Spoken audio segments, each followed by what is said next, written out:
शेतकरी परेशान है, कोरोना का पीरियड चल रहा है, ऐसे पीरियड के अंदर आपने ये कीमतें बढ़ाना, ये बहुत ही मतलब किसानों के साथ नाइंसाफी करने के बराबर है। हमने ये वहाँ के जितने भी कंपनीज हैं उनको ये कहा है कि आपको ये राइट किसने दिया है कि ये खाद की कीमतें बढ़ा दी जाए करके, इसके ऊपर जल्द से जल्द कार्रवाई की जाए। केंद्र सरकार को है तो पत्र लिखकर राज्य सरकार ने अपनी नाराजगी जताना चाहिए कि किसी भी हालत के अंदर शेतकरियों को परेशानी नहीं होनी चाहिए।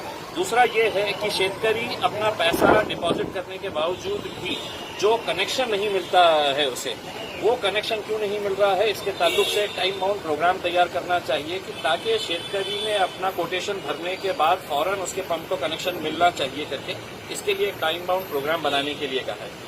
दूसरी मीटिंग जो हुई है वो कोरोना के ताल्लुक से हुई है, और इस कोरोना के ताल्लुक से मीटिंग के अंदर जो सबसे अहम मुद्दा जो पिछली मीटिंग के अंदर मैंने उठाया था कि 150 वेंटिलेटर्स जो केंद्र सरकार की तरफ से आए हैं और हर वेंटिलेटर के ऊपर पीएम केयर्स लिखा हुआ है, यानी कि पंत प्रधान के तरफ से आए हुए हैं ये वेंटिलेटर्स हैं।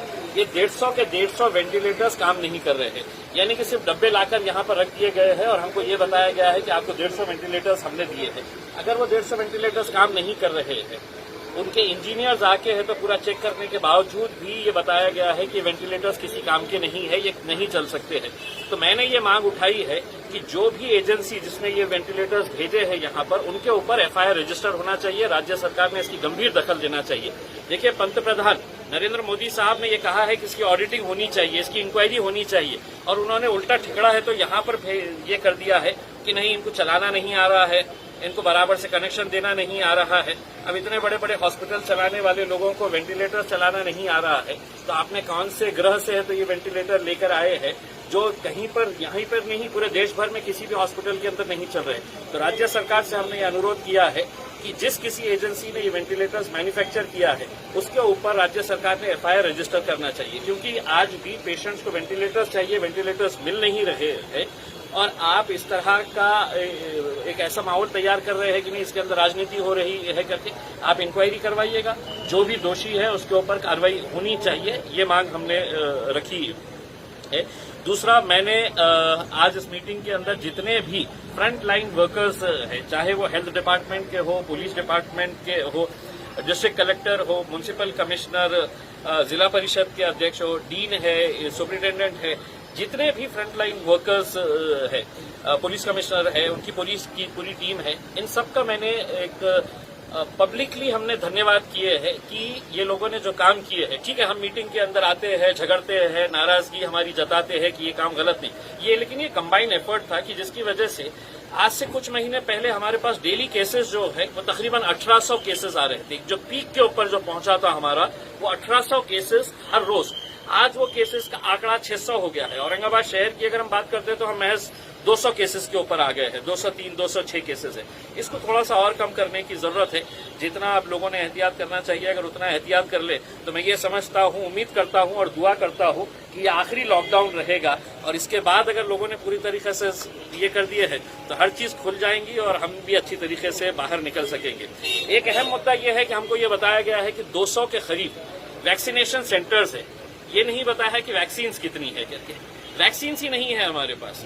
तो आप ये जो अच्छी अच्छी बातें बता रहे हैं वो बातें तो हमने सुन लिए हैं कि आपके पास 200 वैक्सीनेशन सेंटर्स खोले हैं करके, लेकिन अगर आपके पास एक एक सेंटर के ऊपर 10-10 वैक्सीन देने की भी आपके पास आज के दिन है कि अवेलेबिलिटी, तो इसका आंकड़ा प्रशासन ने बताया नहीं है। लेकिन हमने मंत्री साहब से कहा है कि वैक्सीनेशन के लिए ऐसा ना हो जाए कि लोग इंतजार करते रहे और आप वैक्सीनेशन का इंतजार चलता ही रहेगा।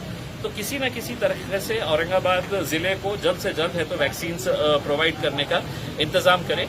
बहुत अच्छे तरीके से निर्णय लिए गए हैं, मीटिंग बहुत अच्छे तरीके से हुई है, और मैं पालक मंत्री सुभाष देसाई साहब का भी धन्यवाद अदा करता हूं कि उन्होंने कहीं पर भी और कभी भी यहाँ पर पैसे की कमी नहीं होने दिया है कि, और आज भी उन्होंने ये बात कही है कि जितने भी पैसे लगेंगे वो पैसा हम अभी भी देने के लिए तैयार है, बशर्ते लोगों को इसकी सहूलियत मिलेगी।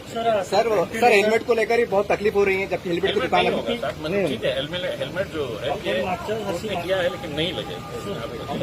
अशी मागणी केली होती, हे व्हेंटिलेटर परत पाठवून द्यायचे, तर त्याला आता पालकमंत्र्यांनी काही पुढे नहीं, म्हणजे काय आहे की आता देखिए, हर्षवर्धन साहब जो केंद्रीय आरोग्य मंत्री, हेल्थ मिनिस्टर है, उन्होंने अपने बयान के अंदर ये कहा है कि नहीं, ये वेंटिलेटर्स के बारे में राजनीति की जा रही है, ऐसा कुछ है ही नहीं, बल्कि उन्होंने यहाँ तक कह दिया है कि इनको चलाना नहीं आ रहा है, इनको बराबर से प्लग करना नहीं आ रहा है करके। अब ये तो मैं नहीं चला रहा हूँ, ये हॉस्पिटल चला रहे हैं। वो हॉस्पिटल जो हजारों पेशेंट्स को अटेंड करते हैं और कई 100 वेंटिलेटर्स उनके पास है, तो कई सालों से चला रहे हैं। तो आपने कौन से ग्रह से लेके आ गए हैं कि ये वेंटिलेटर्स इनको नहीं चलाना? मतलब नाच न जाने आंगन टेढ़ा। आपने है तो हमारे को फॉल्टी वेंटिलेटर्स दिए हैं और वो वेंटिलेटर्स को आप डिफेंड कर रहे हैं कि नहीं, इनको चलाना नहीं आ रहा है। तो ये मुद्दा सिर्फ औरंगाबाद का ऐसा नहीं है, कई ऐसे राज्य जो, मैं राजनीति नहीं लेकिन भारतीय जनता पार्टी के भी राज्य है कि जहां पर है तो इस तरह के वेंटिलेटर्स है और जो काम नहीं कर रहे हैं। तो हम ये मांग कर रहे हैं कि जो भी एजेंसी है इसको वापस नहीं रखिए, इसको एक सबूत के तौर के ऊपर, और जो एजेंसी है उसके ऊपर FIR रजिस्टर करें। प्रशासन त्याबद्दल म्हणजे काही पुढाकार लगेच पालकमंत्री साहेबांनी स्पष्ट शब्दात हे सांगितलं की हे खूप गंभीर विषय आहे आणि सरकार याच्या बाबतीत गंभीर दखल घेऊन यांच्यावर FIR करण्याची वेळ आली तर आम्ही FIR ही करू, हे पालकमंत्र्यांनी स्पष्ट केलं.